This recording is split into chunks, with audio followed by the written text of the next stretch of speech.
Good afternoon, class. Today's our topic is passive voice of present perfect tense.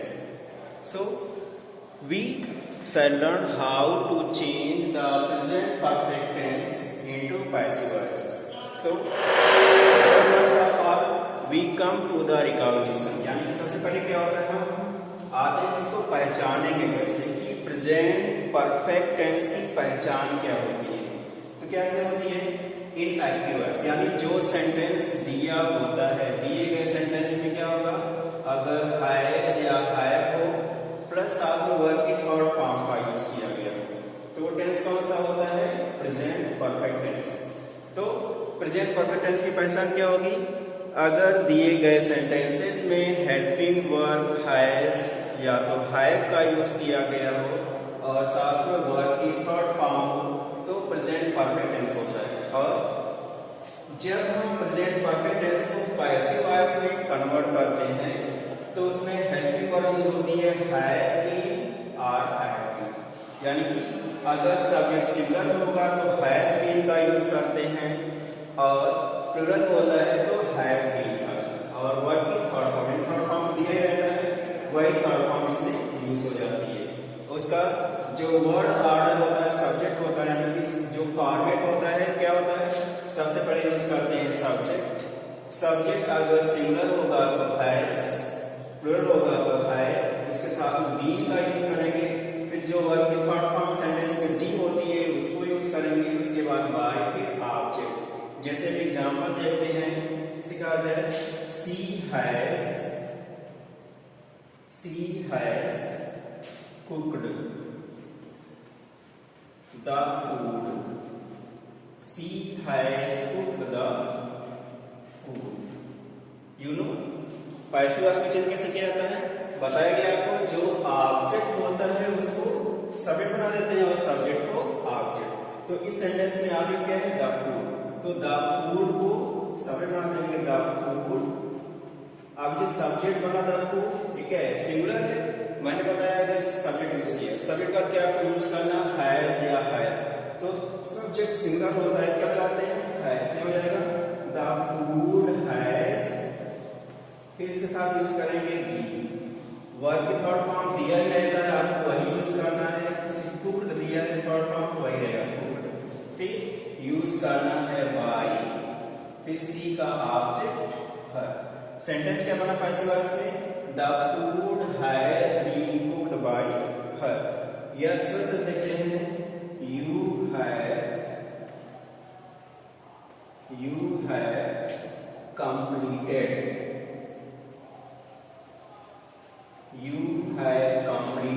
the work.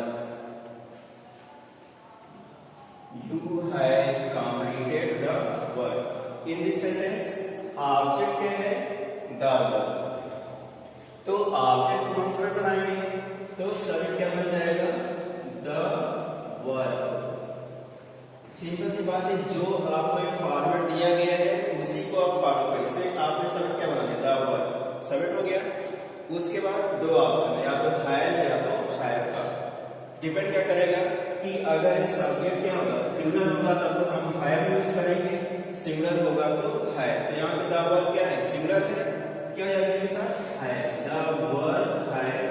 उसके बाद देखिए क्या use करना? Be. फिर बी यूज करेंगे बी. फिर वर्ब की थर्ड फॉर्म. वर्ब की थर्ड फॉर्म क्या दिया है? कंप्लीटेड. यहाँ हो जाएगा completed. The verb has been completed by. फिर यू का सब्जेक्ट और ऑब्जेक्ट दोनों क्या होते हैं? यू होता है. तो सेंटेंस क्या बन गया? The work has been completed by you. और मान लीजिए अगर सेंटेंस कैसा हो? निगेटिव हो. तो निगेटिव सेंटेंस में क्या करते हैं? जो हैज या हैव यूज किया गया है तो उसके बाद नॉट होगा, फिर बीन होगा. यानी कि सेंटेंस अगर निगेटिव उसमें हैज या हैव के बाद नॉट दिया ही रहेगा तो क्या करना है? हैज या हैव के बाद नॉट, फिर बीन होगा, फिर वर्ब की थर्ड फॉर्म होगी. इससे भी कहा जाए I have not sent for you.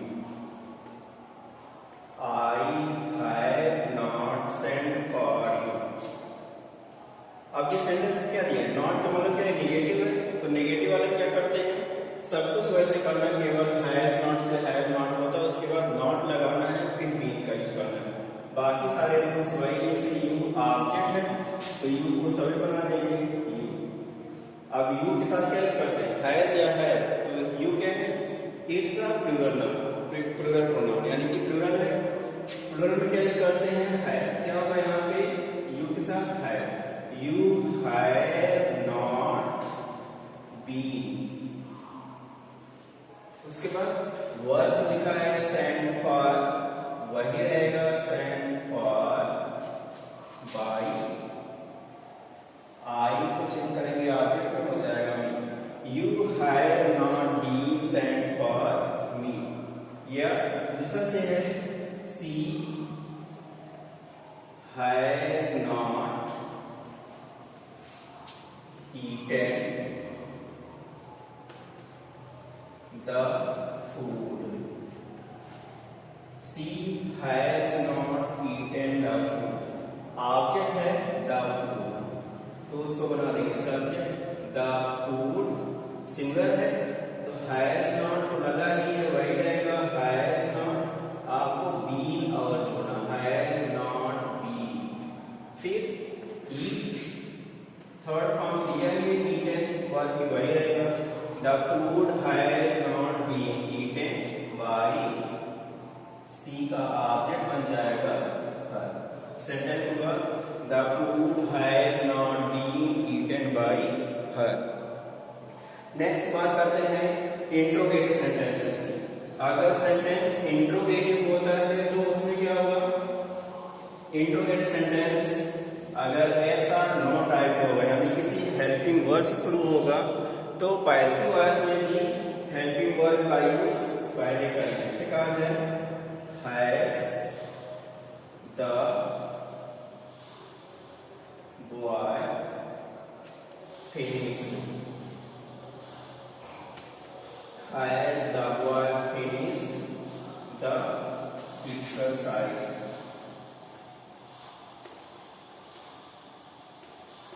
Has the boy finished the exercise. अब इसमें देखिए ऑब्जेक्ट क्या है, द एक्सरसाइज, ये भी सिंगुलर है, यहाँ पे द बॉय वो भी सिंगुलर था। तो जब आप इस ऑब्जेक्ट को सबमिट बनवाने से सिंगल साथ क्या लगाते हैं, हैज लगाते हैं। यहाँ पे जो हैज दिया वो वही रहेगा has.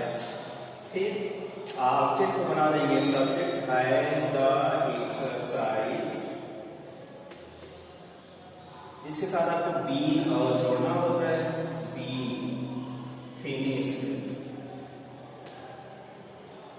finished by the boy, has the exercise been finished by the boy। yes दिया है has she taught the students, had she taught the students। अब इस सेंटेंस में ऑब्जेक्ट क्या है, द स्टूडेंट्स, जो कि कैसा है, प्लूरल है। और अगर सब्जेक्ट प्लूरल का लगा तो उसके साथ हैव का यूज करते हैं। यहाँ पहले जहाँ हैव का पहले क्या जाएगा हैव, फिर होगा ऑब्जेक्ट का जो सब्जेक्ट बनाएंगे हैव द स्टूडेंट्स, फिर यूज करेंगे be, taught, have the students been taught by, C का ऑब्जेक्ट चेंज कर देंगे तो हो जाएगा her। इन केस अगर इंट्रोगेटिव सेंटेंस कैसा हो, WH टाइप का, अर्थात किसी क्वेश्चन वर्ड से शुरू होता है, तो क्या करते हैं, सबसे पहले हम पैसिव वॉइस में भी क्वेश्चन वर्ड को ही यूज करेंगे। जैसे कहा गया है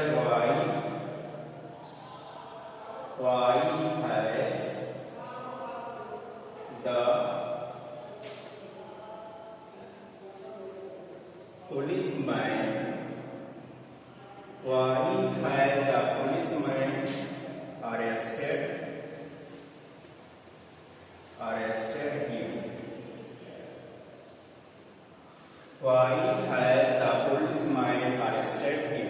अब इसको जब हम पैसिव वॉइस में चेंज करेंगे तो जो क्वेश्चन वर्ड होगा वो पैसिव वॉइस में वेयर वाई दिया, पहले वाई, उसके बाद हैज या हैव जो दिया है हेल्पिंग वर्ब वो भी पहले ही होगी सब्जेक्ट से। अब डिपेंड करेगा उसके आपसे कि आपने क्या दिया हिम का सब्जेक्ट क्या होता है ही, तो ही के साथ क्या करते हैं हैज। तो अब यहाँ भी क्या होगा पहले हैज होगा, वाई हैज इसमें सब्जेक्ट द पुलिसमैन, तो द पुलिसमैन के यहाँ सब्जेक्ट क्या बन जाएगा हिम को बनाने से हो जाएगा why has been.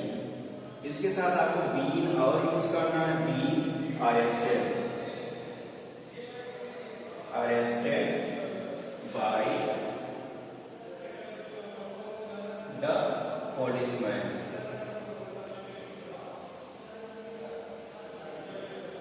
Why has he been arrested by the policeman? Yes, ये है। How have they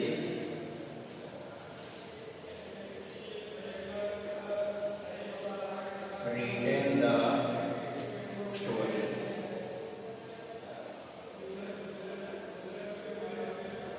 How have they written the story?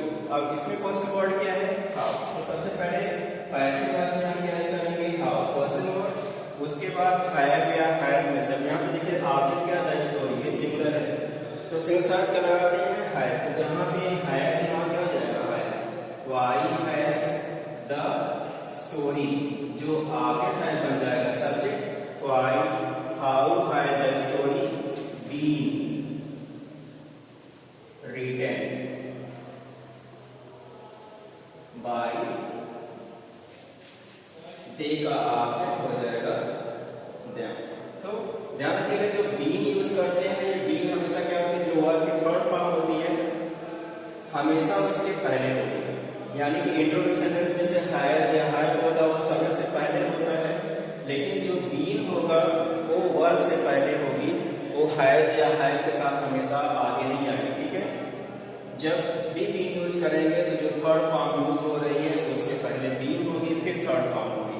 तो आज का जो टॉपिक था passive voice of present perfect, यानी कि प्रेजेंट परफेक्ट टेंस को पैसिव वॉइस में कैसे चेंज करते हैं, उसकी पहचान और उसमें कौन सी वर्ड यूज होती है, उसको चेंज कैसे करते हैं वो रूल आपको बताए गए हैं। आपको क्या करना है passive voice of present perfect tense की जो एक्सरसाइजेज दी गई हैं उसी को आपको प्रैक्टिस करनी है। Okay, thank you.